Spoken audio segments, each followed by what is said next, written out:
Thank you, Shocks, and we are indeed ready to see the teams. We've gone through Group A so far, but we have so much more waiting for us here in Group B. Truly a staple match in League of Legends, and of course for the Intel Extreme Masters. And what a better place, or none better than a place here like Katowice in Poland for the World Championship. First up, the team coming in from the Intel Extreme Masters circuit, winning in Cologne, it's going to be Gambit Gaming!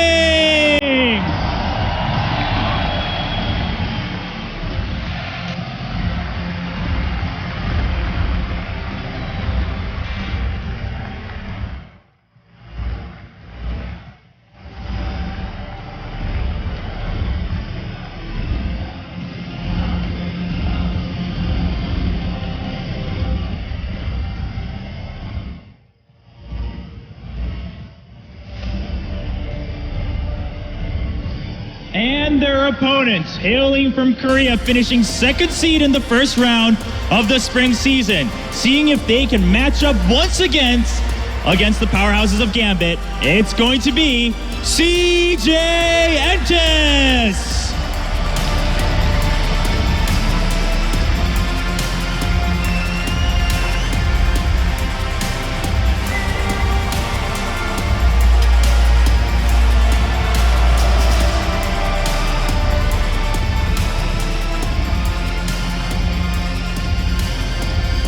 There's no much more to say. Are you ready? Then let's get right into Group B here at the Intel Extreme Masters World Championship back at the expert desk. Thank you, Chobra. I'm ready too, and that's because of that intense bass every time the teams come on. You cannot be not hyped. Now, I'd like to bring this up from the previous instance that we had and say that you said I love you and I didn't answer it back. I'll say it now. I love you, man. Now, for this pick and ban, though, it's gonna have to be, in my opinion, really focusing on the top lane. Now, I bring it up all these matches pretty much, top lane, top lane, top lane. It's about the teleport that is so important nowadays because the top lane allows you to impact every lane. A gank happens bottom lane, bam, teleport, countered immediately. What I think Gambit has to do, bait out the teleport from Shy, and all of a sudden you got Katowice bullying Shy and snowballing really heavily up there. Sounds pretty easy, honestly. I mean, despite Shy's teleport, he's normally one of the best in Korea and using it, but still. Yeah.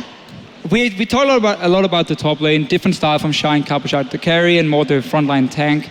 Yet, most of the bans we've seen so far today, it's often around the jungle here, and we see whoever gets that Rek'Sai really has the early advantage. I want to see if CJ is fine giving Rek'Sai over to Diamond and Gambit, who's on the blue side, and then take like a Lee Sin for Ambition. I think it's an okay trade to take, but then you got to get the likes of maybe a Janna coming in from Mad Life, which I would expect to be banned away, especially if Gambit want to run this cannon here. You got to target some of these disengaged supports to make it work. Indeed. And is that the right way to go? I mean, are you putting that much focus on supports when we know that, you know, he said Shy's not, that he plays more the tanks rather than the carries in the top lane, but he carries with the tanks, which is obviously a huge problem for him. Mundo, for example, been banned out a hell of a lot, and when not, he's been doing ridiculous things on it. Surely when you look at CJ, and we've not really touched on Coco even in that mid lane, no, there's a lot of big bans you've got to go for. Yeah, LeBlanc against Coco has been a fairly standard ban beforehand. He's a fantastic LeBlanc player, and you probably don't want Betsy facing up against him on that champion here in the start. I mean, Betsy has no games of LeBlanc played this season, which would be, you know, beneficial if you can bust it out in this game right now.